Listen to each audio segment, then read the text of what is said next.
ગત રાત્રિના બિસ્મિલ્લા મસ્જિદ પાસે ફતેવાડી કેનાલ ધંધાકીય અદાવતને કારણે બે પક્ષોના ટોળાઓ હથિયારો સાથે સજ્જ થઈ એકબીજા પર ઘાતકી જીવલેણ હુમલો કર્યો હતો, જેમાં નવાઝીસ ઉર્ફે રઘુ અનવરભાઈ શેખને કમરના ભાગે ગંભીર પ્રકારની ઈજાઓ થતાં સારવાર દરમિયાન ફરજ પરના ડૉક્ટર દ્વારા નવાઝીસ ઉર્ફે રઘુને મરણ જાહેર કરવામાં આવ્યો હતો, જેમાં પકડાયેલા આરોપીઓનું આજરોજ આરોપીઓને બનાવવાળી જગ્યાએ લાવી રિકન્સ્ટ્રક્શન વેજલપુર પોલીસ દ્વારા કરવામાં આવ્યું હતું. ગુંજ ગુજરાતની સમાચાર, આસિફ ખાન પઠાણ.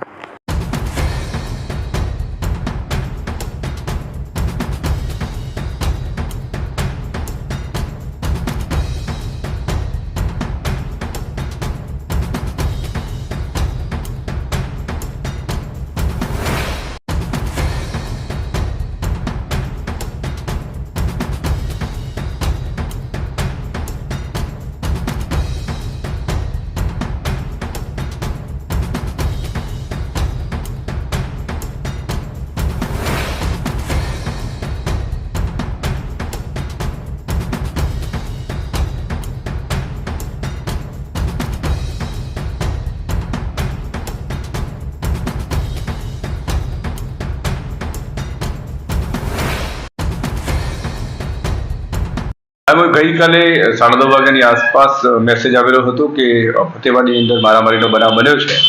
એટલે તાત્કાલિક સ્થાનિક પોલીસ અને બધા અધિકારી ત્યાં પહોંચી ગયા હતા અને જેને વાગેલું હતું વધારે એ નવાઝીન ઉર્ફે રઘુ કરીને છે, એને તો હોસ્પિટલાઇઝ કર્યો હતો. એ સિવાયના જે હતા એને પોલીસે હોસ્પિટલાઇઝ બધાના કર્યા હતા અને સારવાર દરમિયાન જે નવાઝીન કરીને હતો એનું મોત થયેલ છે.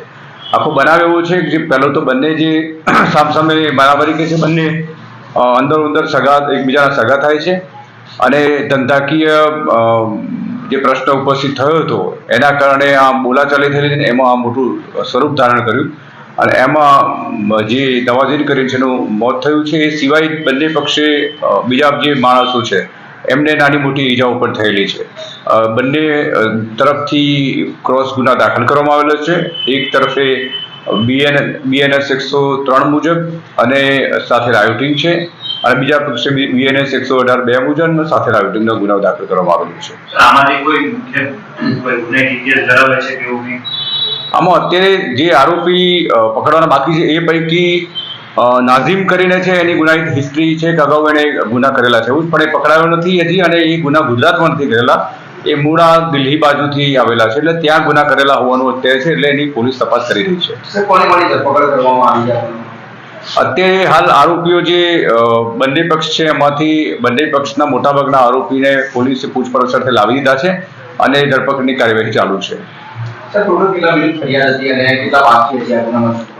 જે 103 મુજબનો ગુનો છે એની અંદર ટોટલી 5 આરોપી છે. એ પૈકી 3 આરોપી પોલીસે પૂછપરછ માટે લાવી દીધા છે અને 2 આરોપીની તપાસ ચાલુ છે. અને સામા પક્ષે જે 118(2) મુજબની ફરિયાદ છે એમાં પણ જે 5 આરોપી છે એમાંથી એકનું મરણ ગયું છે ને 4 આરોપી પોલીસે પૂછપરછ અર્થે લાવી દીધા છે.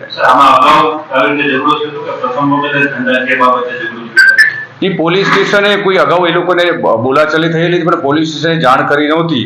ફર્સ્ટ ટાઈમ આવો ઇસ્યુ બનીને પોલીસ પહોંચી ગઈ અને ઉગ્ર જે આખો બનાવ હતો એ ઉગ્ર થઈ ગયો ને એના કારણે ગંભીર ઈજા થતા મરણ ગયું છે.